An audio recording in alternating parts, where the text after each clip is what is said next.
कैसे हैं बच्चे हो? सुप्रभात। अच्छे होंगे, स्वस्थ होंगे। तो आइए, आज हम लोग ऑनलाइन पढ़ाई अब शुरू करते हैं। मैं चंद्रशेखर प्रसाद साहू, प्रधानाध्यापक, कन्या मध्य विद्यालय कुटुंबा औरंगाबाद, आप सभी का स्वागत करता हूं और उम्मीद करता हूं कि आज की जो ऑनलाइन पढ़ाई है वह आपको बहुत पसंद आएगा, बहुत अच्छा लगेगा। और आज का पाठ तो बच्चों बहुत मजेदार है। अच्छा, ये बताइए कि आप घूमने फिरने जाते होंगे ना? अभी तो लॉकडाउन है। लॉकडाउन के पहले घूमने फिरने के लिए कहीं बाहर आप गए हैं? कहाँ कहाँ गए हैं? याद करिए।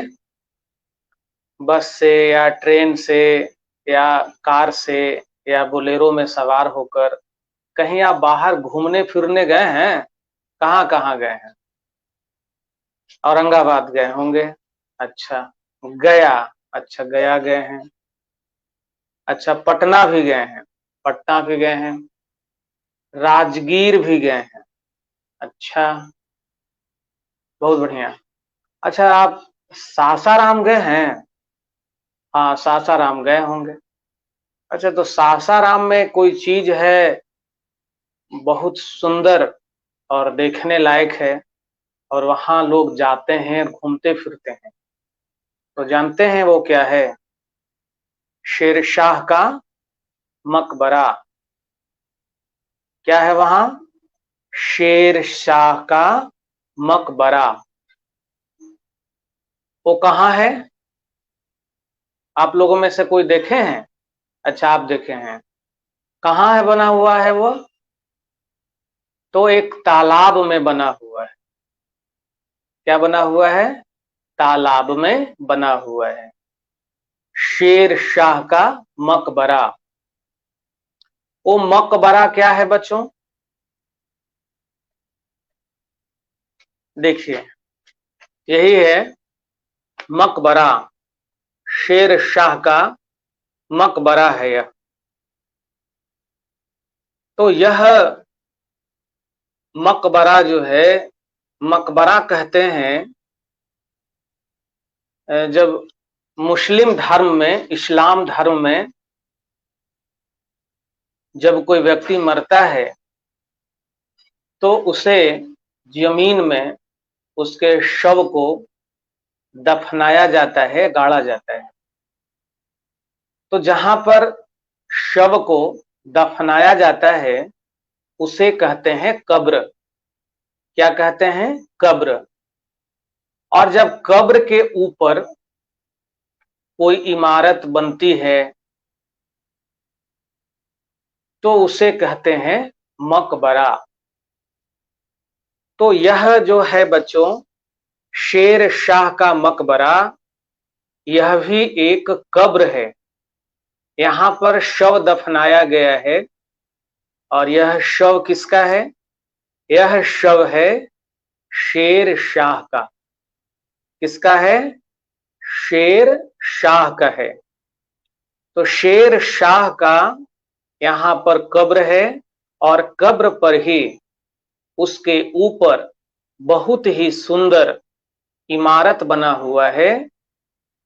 स्थापत्य कला बहुत ही सुंदर इसका नमूना है। यह बहुत ही अच्छा शिल्प है, बहुत ही सुंदर बनावट है इसकी इमारत की। कब्र के ऊपर जो इमारत बनी है उसकी बनावट बहुत सुंदर है, बहुत ही अद्भुत है।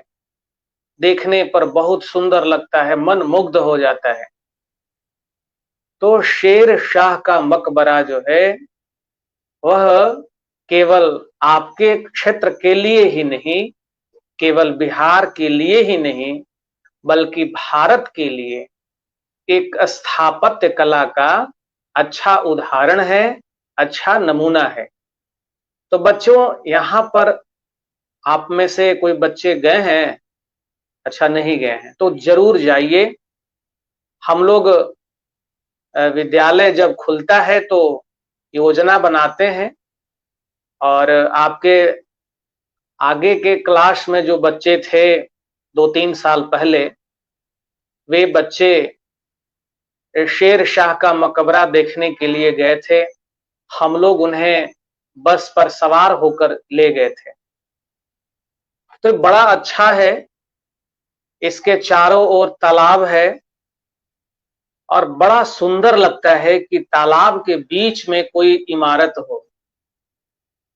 कितना सुंदर लगता होगा वह दृश्य, बहुत सुंदर लगता है, मन मुग्ध हो जाता है। और तालाब के बीच में है तो बाहर दरवाजे से इमारत तक जाने के लिए, मकबरा तक जाने के लिए एक रास्ता है, पुल बना हुआ है और पुल बड़ा सुंदर है। उसके दोनों किनारों पर सुंदर सुंदर फूलों के पौधे हैं, बड़ा सुंदर लगता है। तो विद्यालय खुलने दीजिए, हम लोग भी एक दिन योजना बनाते हैं, हम लोग घूमेंगे। तो शेर शाह का मकबरा बच्चों ऐसा सुंदर स्थल है, ऐसा पर्यटन केंद्र है जहां पर लोग जाते हैं, आनंद लेते हैं और उनका मनोरंजन होता है, घूमते फिरते हैं। और स्थापत्य कला जो बहुत ही सुंदर स्वरूप में यह मकबरा बनाया गया है, उसको देखकर बहुत खुश होते हैं। तो बच्चों आज का जो पाठ है वह शेर शाह के मकबरे का ही वर्णन है और वहां पर विद्यालय से कुछ बच्चे अपने शिक्षक के साथ घूमने गए हैं और वहां क्या क्या वह देखे हैं, कैसे हैं, वहां जाकर उन्हें कैसा अनुभव, इसके बारे में इस पाठ में की। बच्चों हम घूमने फिरने, देखने, पिकनिक करने, आनंद उठाने, मनोरंजन करने, तो हम कहीं सुंदर स्थल पर जाते हैं। वह सुंदर स्थल ऐतिहासिक होते हैं। ऐतिहासिक का मतलब इतिहास से जुड़ी हुई वह जगह होती है, इतिहास में उसका उल्लेख मिलता है, या वो धार्मिक स्थल होता है या मनोरंजन का स्थल होता है।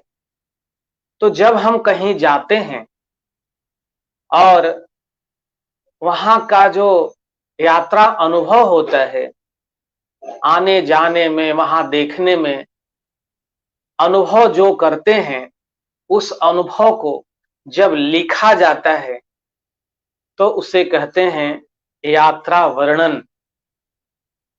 क्या कहते हैं? यात्रा वर्णन या यात्रा वृतांत। तो यह जो पाठ है आज का बच्चों, यह है यात्रा वृतांत, जिसका नाम है शेर शाह का मकबरा। और यह 6ठी कक्षा की पाठ्य पुस्तक हिंदी का एक पाठ है। और अभी जो 7वीं कक्षा में बच्चे हैं उनके लिए यह कैचअप कोर्स के अंतर्गत निर्धारित किया गया है। तो आइए बच्चों इस यात्रा वृतांत को, यात्रा वर्णन को हम लोग पढ़ते हैं। यात्रा वर्णन क्या होता है समझे ना? यात्रा वर्णन होता है कि आप कहीं घूमने गए हैं किसी जगह पर, किसी सुंदर स्थान पर, वह स्थान ऐतिहासिक हो, धार्मिक हो, मनोरंजक हो या कोई पिकनिक स्पॉट हो, तो वहां जाते हैं तो आपको कुछ अनुभव होता है। तो वहां पर जाने का, आने का, वहां पर देखने का, वहां के इतिहास की चीजों को, वहां की विशेषता को, वहां की संस्कृति को, भौगोलिक स्थिति को, यह सब के बारे में जब लिखा जाता है तो उसे कहते हैं यात्रा वृतांत या यात्रा वर्णन। तो यह जो पाठ है वह यात्रा वर्णन है, क्योंकि विद्यालय के कुछ बच्चे अपने शिक्षक के साथ शेर शाह का मकबरा देखने गए और वहां से लौटने के बाद यात्रा अनुभव को लिखा गया है और वही यात्रा वर्णन आपके पाठ में है और आज हम लोग इसी पाठ को पढ़ेंगे। तो शेर शाह का मकबरा कहाँ है? मैंने कहा सासाराम में है। सासाराम बिहार के रोहतास जिला में है और बहुत ही ऐतिहासिक स्थान है, क्योंकि यह जो मकबरा है यह शेर शाह का है और शेर शाह एक महान शासक हुए जिन्होंने भारत पर राज्य किया, शासन किया। यह भारत के शासक थे बच्चों। 5 साल तक इन्होंने भारत पर शासन किया।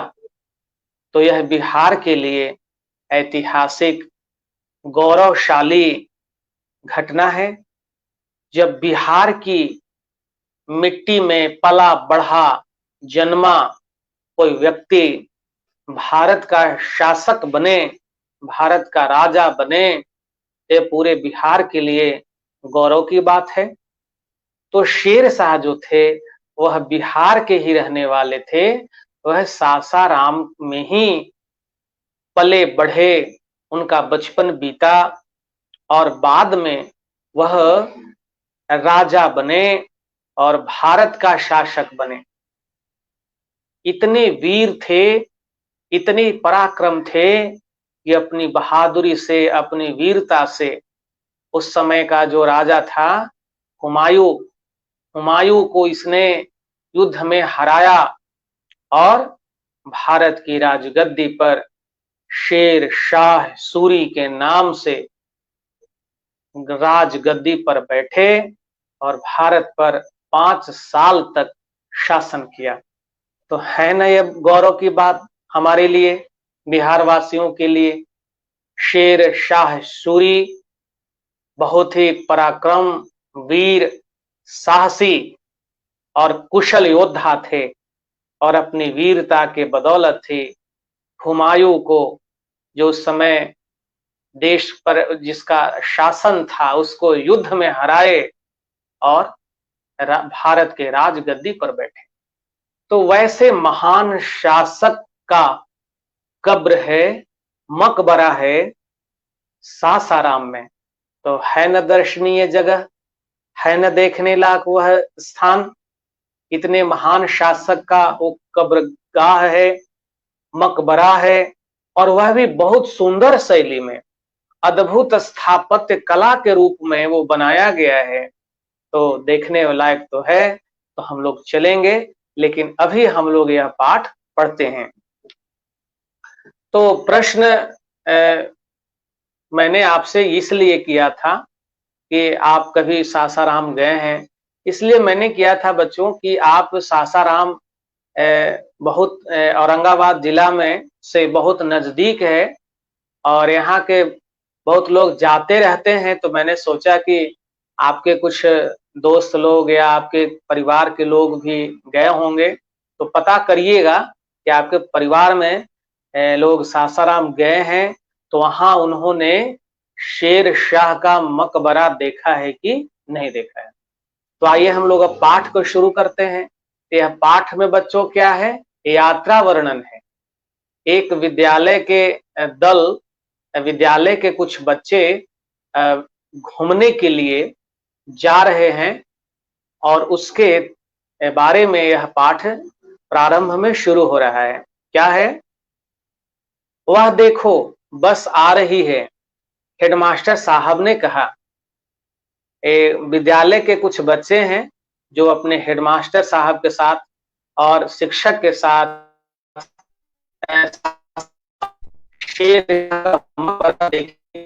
से जा रहे हैं। तो जब बस आई तो था, देखो बस आ रही है। सभी बच्चे सड़क की ओर निहारने लगे। कुछ ही क्षणों में बस विद्यालय के निकट आ गई। कुछ ही देर में बस विद्यालय के समीप आ गई। बच्चे मारे खुशी के शोर मचाने लगे, बस आ गई, बस आ गई। होता है ना, बस आती है, कहीं आपको जाना होता है, या कोई गाड़ी आती है तो आप कहीं जाना है, तो आप कैसे खुश होकर चिल्लाने लगते, गाड़ी आ गई, गाड़ी आ गई। तो उसी तरह से उस विद्यालय के बच्चे भी बस आ गई, बस आ गई, खुशी से चिल्लाने लगे। हेडमास्टर साहब ने कहा, अरे बस भी करो। हेडमास्टर साहब शांत करे, शांत रहो, शांत रहो, बस आ गई है तो अब चलो। बच्चे शांत हो गए, परंतु उनके चेहरे पर खुशी की चमक और उत्सुकता की लहर साफ दिखाई दे रहे थे। जाने की खुशी होती है कहीं ना, कहीं आप यात्रा पर जा रहे हैं, घूमने जा रहे हैं, तो बहुत खुशी होती है अंदर से। तो उसी तरह से उस विद्यालय के बच्चे भी खुश थे, क्योंकि उन्हें बाहर घूमने जाना था। वह सभी शेर शाह के मकबरे की सैर के लिए व्याकुल हो रहे थे। शेर शाह का मकबरा देखने के लिए बिल्कुल बेचैन थे, अधीर हो रहे थे कि जल्दी से पहुंचे, जल्दी से पहुंचे। इतने में आशा मैडम बच्चों के पास आकर बोली, सभी बच्चे लाइन में खड़े होकर एक एक करके बस के अंदर जाएं और अपनी सीट लेकर बैठ जाएं। तो वहां एक आशा मैडम थी, विद्यालय की शिक्षिका थी। वह बच्चों को बोली कि आप बच्चे सभी लाइन में खड़ा हो जाइए और बारी बारी से बस में प्रवेश करिए और अपनी सीट लेकर बैठ जाइए, है ना। बस में कैसे चढ़ना चाहिए, लाइन से। अगर ज्यादा बच्चे हैं तो लाइन लगा के बारी बारी से एक एक बच्चे बस के दरवाजे में प्रवेश करेंगे और अपनी सीट लेकर बैठेंगे। बैठने का यही तरीका होना चाहिए। इस तरह से सारे बच्चे थोड़ी ही देर में बस में सवार हो गए। हेडमास्टर साहब ने आशा मैडम के अतिरिक्त महिमा मैडम और पूर्णनाथ सर को भी बच्चों के साथ जाने को कहा। अब बच्चे तो अकेले जाएंगे नहीं, तो दो शिक्षिका और एक शिक्षक को हेडमास्टर साहब ने साथ में जाने के लिए कहा। बच्चे पूर्णनाथ सर के जाने से बहुत अधिक खुश थे, क्योंकि इनसे इतिहास पढ़ने में बच्चों को बहुत आनंद आता था। जो बच्चे थे वो पूर्णनाथ सर को बड़ा प्रेम करते थे, बहुत चाहते थे। उनके जाने से बच्चे खुश हुए, क्योंकि पूर्णनाथ सर इतिहास बहुत अच्छा से पढ़ाते थे, उनको इतिहास की जानकारी थी। और यह जो स्थल है वह ऐतिहासिक स्थल ही है। शेर शाह का मकबरा जो है वो एक ऐतिहासिक स्थल है, तो इसके बारे में पूर्णनाथ सर को जानकारी थी। तो बच्चे खुश हुए कि सर चल रहे हैं पूर्णनाथ सर, तो अब हम लोगों को इसके बारे में ज्यादा से ज्यादा बताएंगे।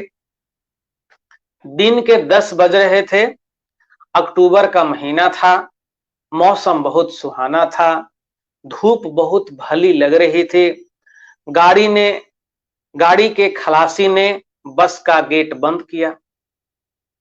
बस चलने से पहले उसका दरवाजा, उसका गेट बंद कर देना जरूरी होता है। तो खलासी ने भी बस का गेट बंद कर दिया। गाड़ी चली। ड्राइवर को खलासी कहा कि चलो।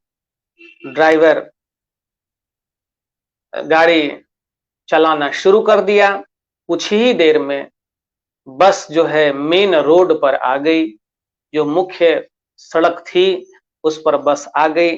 काली काली सड़क पर बस हॉर्न बजाते हुए तेजी से आगे बढ़ने लगी।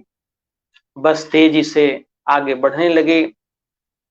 शेर शाह के बारे में कुछ बताइए सर, सूरज ने पूर्णनाथ सर से आग्रह किया। इतिहास के शिक्षक पूर्णनाथ सर थे ही, एक विद्यार्थी था सूरज। कहा कि सर शेर शाह के बारे में कुछ बताइए ना। पूर्णनाथ सर ने कहा, आप ध्यान से सुने, बताता हूं। उन्होंने कहना शुरू किया। उन्होंने बच्चों को बताना शुरू किया। कहा उन्होंने कि शेर शाह भारत के महान शासकों में एक थे। उन्होंने बताया कि शेर शाह भारत के महान शासकों में एक थे। इनका जन्म 1472 में हुआ। इनका बचपन सासाराम में बीता। इनके बचपन का नाम फरीद खां था। क्या नाम था इनके बचपन का? फरीद खां। इनका बचपन कहाँ बीता? सासाराम में। इनका जन्म कब हुआ? 1472 ईस्वी में। फरीद खां के पिता का नाम था हसन खां। क्या नाम था? हसन खां। यह हसन खां सूरी के पुत्र थे। हसन खां एक बड़े जागीरदार थे। जागीरदार का मतलब ऐसा जमींदार जिसे उपहार में, पुरस्कार में जमीनें दी गई हों, गांव दिया गया हो। तो पहले जो लोग थे, जमींदार होते थे, जब बड़े बड़े जमींदार होते थे, वो अपने क्षेत्र के कुछ हिस्सों को देखभाल करने के लिए किसी को दे देते थे, तो वो उनको कहा जाता था जागीरदार। तो जिस क्षेत्र का जो राजा होता था, वह अपने कुछ क्षेत्रों को देखभाल करने के लिए किसी को देता था। तो जिसको देखभाल करने के लिए मिलता था उसको कहते थे जागीरदार। तो जागीरदार थे हसन खां सूरी, मतलब वह कुछ गांवों के एक तरह से राजा थे, एक तरह से वो देखभाल करने वाले थे। फरीद ने, एक बार की बात है जानते हैं, फरीद खां बचपन से ही बहादुर थे। एक बार जब वह युवा थे तो अकेले अपनी तलवार से एक शेर को मार डाले थे, काट डाले थे बहादुर। अब बताइए, जो युवक तलवार से शेर को काट डालता हो वह बहादुर नहीं होगा? बहादुर थे वह। और जब से शेर को मार गिराए तब से उनका नाम पड़ गया शेर खां। क्या नाम पड़ गया? शेर खां। वे बहादुर ही नहीं थे, वो विद्वान भी थे।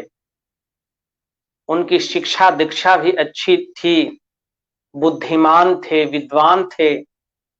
लेकिन इनका सारा जीवन संघर्ष में बीता। हमेशा यह युद्ध करते रहे, संघर्ष करते रहे, और इनकी इच्छा थी कि हम राज्य का विस्तार करें। जब पिता जी कमजोर हो गए तो इन्हें कम उम्र में ही अपने पिता की जागीर संभालनी पड़ी। यह बाबर की सेना में नौकरी भी किए। बाबर यहाँ का शासक था, हुमायूं का पिता था। भारत में मुगलों का शासक हुआ, पहला शासक बाबर ही था। बाबर का बेटा ही हुमायूं हुआ, हुमायूं का बेटा अकबर हुआ। तो इस तरह से मुगल वंश का यहाँ शासन का नींव जो था वह बाबर डाला। और उसी बाबर की सेना में शेर खां नौकरी भी किए। तो अनुभव भी उन्हें युद्ध कौशल का हुआ, युद्ध करने का ज्ञान भी, अनुभव भी इन्हें मिला। तब सुमन ने पूछना चाहा कि सर वे बादशाह कैसे हो गए? तो सर ने बताया, पूर्णनाथ सर ने, कि शेर शाह ने मुगल बादशाह हुमायूं को पराजित कर दिल्ली की गद्दी पर कब्जा कर लिया और सूरी वंश की स्थापना की। बाबर का बेटा था हुमायूं, तो हुमायूं को शेर खां ने युद्ध में हराया और दिल्ली की राजगद्दी पर अधिकार कर लिया शेर खां। और उसके बाद शेर शाह नाम से जाने लगे और इन्होंने सूरी वंश की स्थापना की। मुगल वंश की स्थापना कौन किया? बाबर। और उसके बाद मुगल वंश के बाद सूरी वंश की स्थापना किए शेर शाह ने। रमेश ने कहा कि शेर शाह बहुत जवान होंगे, तब न उन्होंने बादशाह हुमायूं को हरा दिया। बादशाह हुमायूं, हुमायूं पूरे भारत का राजा था, भारत का शासक था, और उसको ये हराए शेर शाह, शेर खां। तो एक बच्चे ने पूछा, तो सर कि क्या वो जवान थे शेर खां? तो सर ने बताया, पूर्णनाथ सर ने बताया कि नहीं नहीं, वह जवान नहीं थे। जब वह हुमायूं को हराए उस समय उनकी उम्र 68 वर्ष की थी। 68 वर्ष की उम्र में उन्होंने हुमायूं की सेना को हराया। आप समझ सकते हैं कि वह कितने साहसी थे, कैसे वीर थे। तो कोई भी युद्ध जो होता है वह साहस से जीता जाता है, वीरता से जीती जाती है। उम्र ही सब कुछ नहीं होता है। तो और जानते हैं, जिस युद्ध में हुमायूं को हराया था शेर शाह ने, तो शेर शाह की सेना में कौन थे? बिहारी थे, बिहार के ही सैनिक थे। तो बिहार के सैनिकों ने देश के बादशाह हुमायूं की सेना को हराया था। तो बिहारी बलवान होते हैं, बिहारी साहसी होते हैं, बहादुर होते हैं, तभी तो हुमायूं की सेना को हरा दिए। हुमायूं की सेना विशाल सेना थी, और शेर खां के पास उतनी विशाल सेना नहीं थी, लेकिन तो भी हुमायूं की सेना हारी, शेर शाह ने उनको हराया। संजू जो बालिका थी, जो जा रही थी यात्रा में, वो पूछी कि सर यह लड़ाई कब और कहां हुई? पूछी कि सर हुमायूं को कहां हराए, सर किस युद्ध में हराए, कब हराए? तो सर बताए कि सन 1540 ईस्वी में कन्नौज में, 1540 में कन्नौज में शेर शाह और हुमायूं की सेना के बीच युद्ध हुआ, जिसमें शेर शाह की सेना की जीत हुई, हुमायूं की सेना की हार हुई, और इस तरह से इन्होंने कब्जा कर लिया दिल्ली के गद्दी पर। ये राजू उसमें था, जो बस जा रही थी उसमें बैठा हुआ था, वह भी बड़ा नटखट था। पूछा कि सर उनके पास तो बहुत सारा रुपया था, वह बहुत आराम से रहते होंगे, राजा थे, जब बादशाह बन गए शेर शाह तो बहुत आराम से रहते होंगे। तो पूर्णनाथ सर ने कहा कि नहीं, ऐसी बात नहीं है। शेर शाह को अपनी जनता की, अपनी प्रजा की, देशवासियों की बहुत चिंता थी। वह केवल 5 वर्ष तक शासन किए, 1540 से 1545 ईस्वी तक वह शासन किए, लेकिन 5 ही साल में उन्होंने बहुत अच्छे अच्छे काम किए। क्या क्या किए? तो वे सड़कें बनवाए, सड़क बनवाए, यात्रियों के ठहरने के लिए सराय बनवाए, धर्मशाला बनवाए, विश्राम स्थल बनवाए, विश्राम गृह बनवाए, जगह जगह कुएं खुदवाए, सड़कों के किनारे वृक्ष लगवाए, और सबसे अच्छी बात कि उन्होंने डाक संचार शुरू किया। आज जो हम डाकखाना सुनते हैं, डाकखाना में क्या आता है? पत्र आता है, चिट्ठी आती है, पार्सल आता है, रजिस्ट्री आती है, यह सब डाक से आता है ना। तो यह डाक की व्यवस्था किसने शुरू किया? तो शेर शाह ने किया था। डाक संचार का प्रारंभ जो है शेर शाह किए थे, चिट्ठी पहुंचाने वाला विभाग बनाए थे। तो 5 साल ही रहे, लेकिन 5 साल में बहुत अच्छा अच्छा काम किए। और इसीलिए इनको आदर के साथ लोग सम्मान इनका नाम लेते हैं, इन्हें महत्व देते हैं कि नहीं, भारत में कई व्यवस्था को लाने का श्रेय शेर शाह को ही है। इसलिए यह महान शासकों में इनकी गिनती होती है। मात्र 5 साल तक ही शासन किए, लेकिन भारत में कई व्यवस्था का विकास किए, कई व्यवस्थाओं का जन्म दिया इन्होंने। और क्या किया? बहुत से क्षेत्रों में सुधार किया। एक और काम किया था कि राजस्व और लगान की व्यवस्था किया। राजस्व जो टैक्स लगान जो किसान से, व्यापारियों से जो लिया जाता था, उसमें भी बहुत सुधार किए ताकि प्रजा को लगान देने में, राजस्व देने में किसी प्रकार का कष्ट नहीं हो। उस व्यवस्था में भी, राजस्व और लगान की व्यवस्था में भी उन्होंने सुधार लाया। किसानों को जब राजस्व और लगान में सुविधा हुई तो उनको भी लाभ हुआ, उनकी स्थिति अच्छी हुई।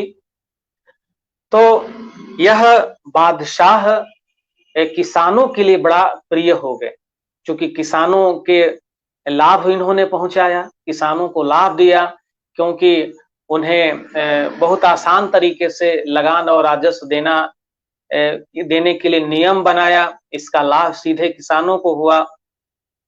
इससे किसानों को आसानी से ऋण भी देने की व्यवस्था इसने इन्होंने की कि किसी किसान को ऋण की जरूरत है तो उसे दिया जाना चाहिए। इसलिए प्रजा की सेवा के लिए बहुत तत्पर रहते थे, बहुत ही सक्रिय रहते थे। और इनकी गणना न्यायप्रिय बादशाह में होती है। यह न्यायप्रिय बादशाह थे, यानी कि इनके पास अगर कोई न्याय के लिए जाता था, इंसाफ के लिए जाता था, तो उसके साथ सही इंसाफ होता था, उचित न्याय मिलता था। इसलिए इन्हें न्यायप्रिय शासक के रूप में भी जाना जाता है। अब बस तो चल रही थी और बस में ही यह सारी बातें शिक्षक अपने बच्चों को बता रहे थे। अब बस जो है एक बड़ी चौड़ी सड़क पर आ गई। पूर्णनाथ सर ने कहा कि यह सड़क का नाम जानते हैं? जब आप सासाराम जाएंगे तो वहां जाने के लिए औरंगाबाद से एक बड़ी सड़क पर आपको चलना होगा। तो उस सड़क का नाम क्या है? उस सड़क का नाम है ग्रैंड ट्रंक रोड। तो औरंगाबाद से जो सड़क सासाराम जाती है, जो चौड़ी है, उसका नाम क्या है? Grand trunk road. यह ग्रैंड ट्रंक रोड किसने बनवाया? यह सड़क बनवाई बादशाह कौन? शेर शाह ने ही। शेर शाह ने ही ग्रैंड ट्रंक रोड बनवाया। और यह ग्रैंड ट्रंक रोड जो है कहां से कहां तक? बहुत लंबी सड़क है। यह जो है कोलकाता से लेकर पेशावर तक है। कोलकाता समझ रहे हैं ना? पश्चिम बंगाल की राजधानी, भारत का पूर्वी छोर, कोलकाता से लेकर और दिल्ली होते हुए कहां? कराची तक। कराची कहां? पाकिस्तान। जो भारत विभाजन के बाद बट गया तो सब तो पहले भारत का ही था। तो वहां तक, कराची तक,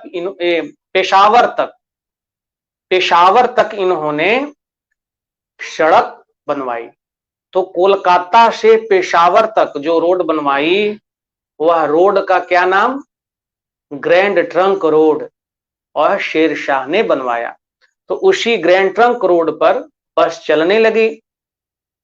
तो बताए कि देखिए, जिस रोड पर यह बस चल रही है ना, यह रोड उन्हीं का योगदान है। आज वह रोड जो है चौड़ीकरण किया गया है, 4 लेन बनाया गया है, और भी चौड़ीकरण करने का प्रस्ताव है। लेकिन सड़क तो रूपरेखा जो बनाने का काम था वह शेर शाह का ही था। इतने महान शासक हुए। अब लोग यह बातचीत करते हुए सासाराम पहुंच गए। बस जो थी वह जहां तालाब है जिस तालाब के बीच में शेर शाह का मकबरा है, वहां तालाब के किनारे बस रुक गई। बच्चे आराम से उतरे, पंक्तिवार लाइन से ही उतरे, और जब देखे मकबरा को, तालाब के बीचों बीच जो बना हुआ था, बच्चे बहुत खुश हो गए।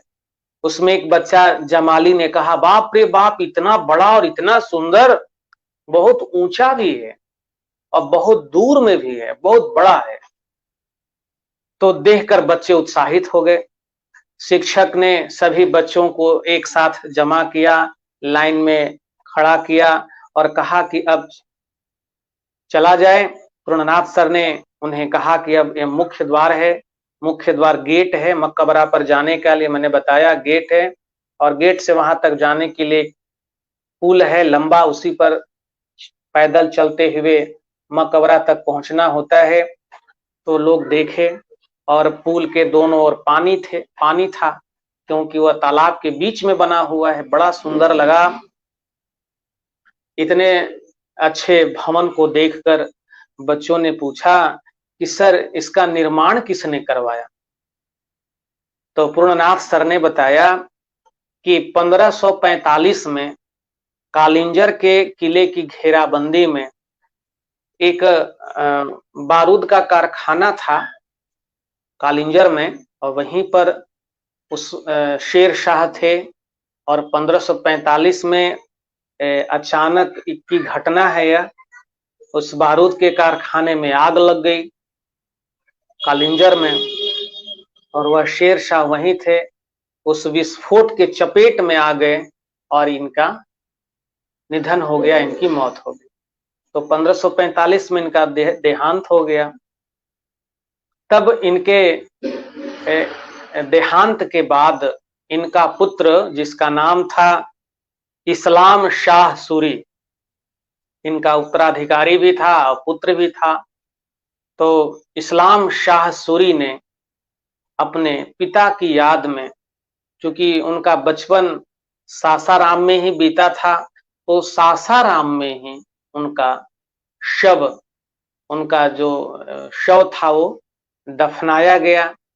उनका कब्र सासाराम में ही खुदवाया गया। अब इसके साथ, उनके साथ में भी उनके जो और भी साथी थे, उनको भी वहीं पर कब्र बनाया गया।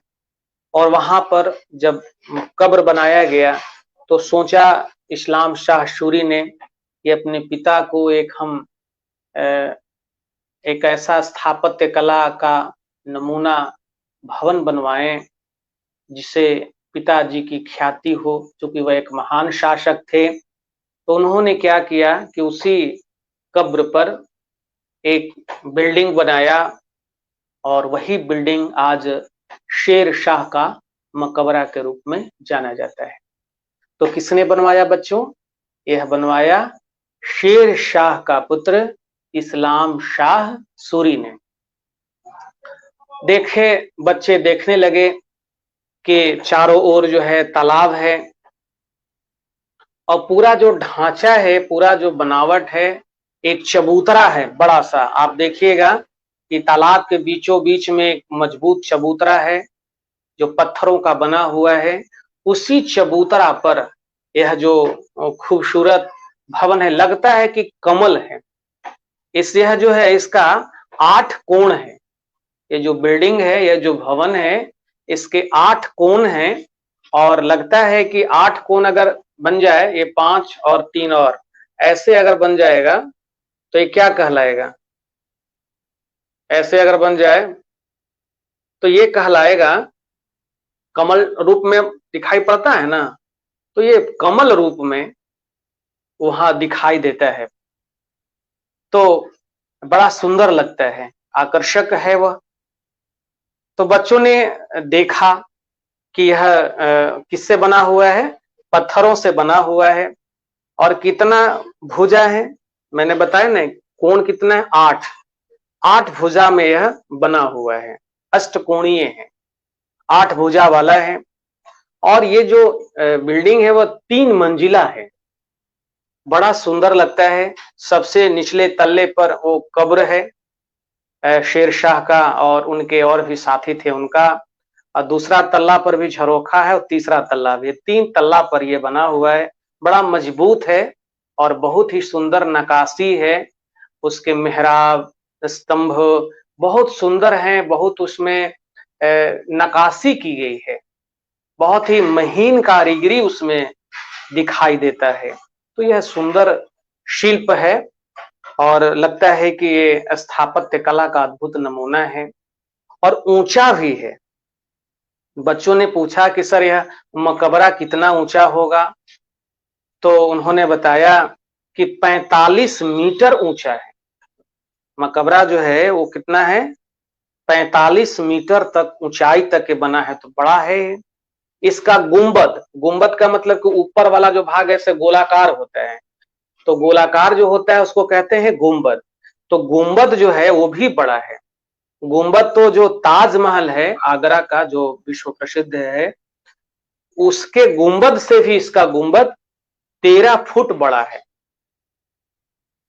ताजमहल जो है, ताजमहल का जो गुंबद है, उस गुंबद से 13 फुट ज्यादा ऊंचाई का है शेर शाह का मकबरा का जो गुंबद है। तो काफी सुंदर है। सर ने उनको बताया कि यह जो मकबरा है यह अफगान शैली में बनाया गया है। अफगान शैली में है, अष्टभुजीय है, देखने में लगता है कि कमल के समान है, लगता है कि कोई तालाब में कमल खिल रहा है। इस तरह से सुंदर आकृति में मकबरा बना हुआ है। अब लोग, बच्चे जो थे वो मकबरे के बीच वाले भाग में पहुंच गए। वहां खूब रोशनी थी, हवा आ रही थी। मकबरे के ऊपरी भाग में कई खिड़कियां और जालियां थीं। बच्चे बहुत खुश थे। सर जब दिखाए बच्चों को कब्र, तो वहां जो कब्र था है वो 24 और साथियों का बना हुआ है। शेरशाह सूरी का तो कब्र है ही, और उसके और भी अन्य 24 साथियों का भी कब्र बना हुआ है। तो यह जो बच्चे जब देखे कि बड़ा सुंदर है, बच्चे बहुत खुश हुए, बहुत उन्हें मजा आ रहा था, देखने में आनंद मिल रहा था।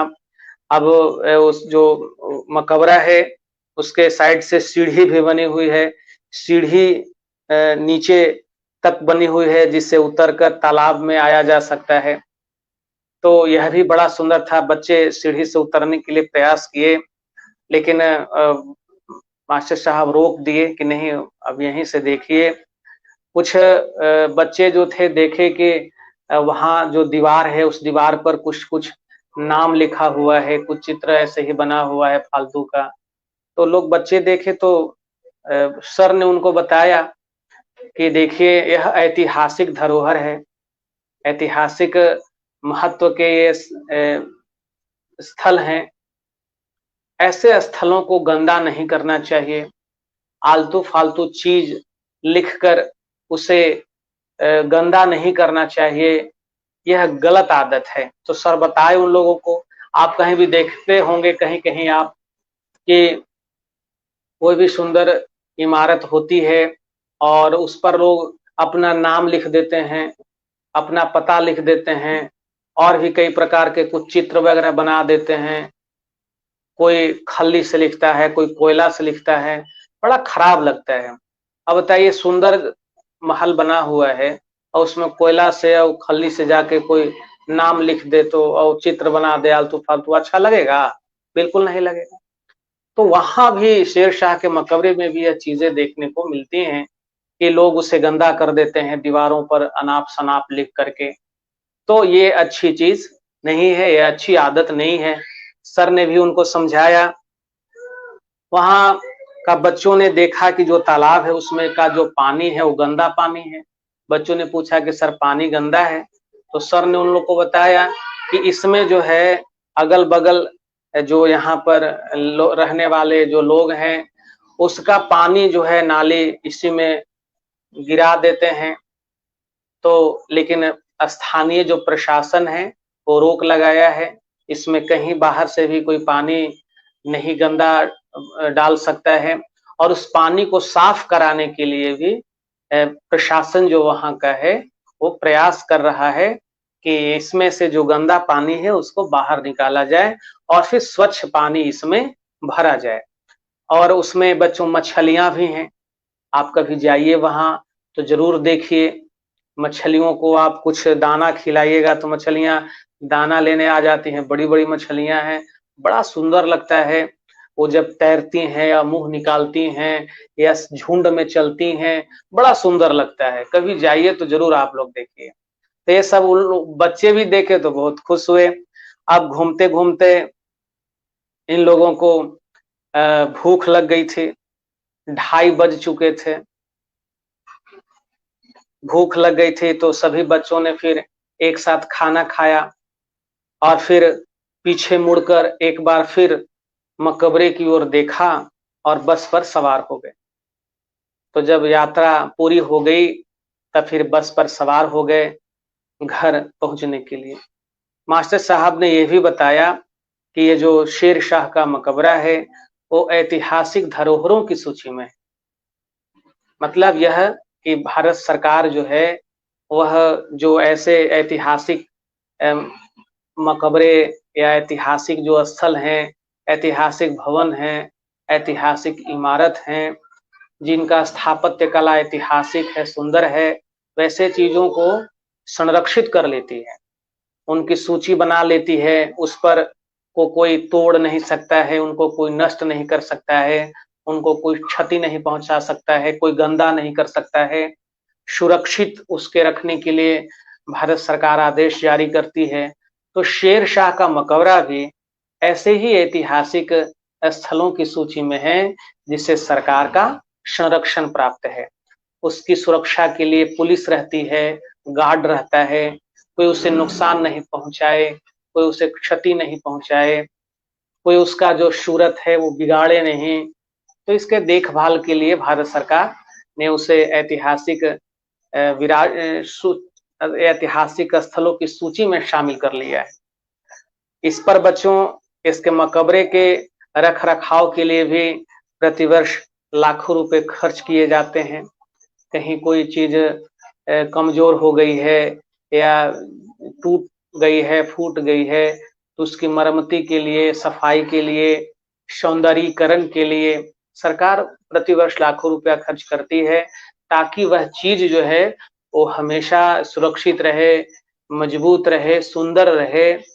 तो बच्चों ऐसे स्थलों का भ्रमण ज़रूर करना चाहिए, यात्रा ज़रूर करना चाहिए। तो आपको यह पाठ आज अच्छा लगा होगा।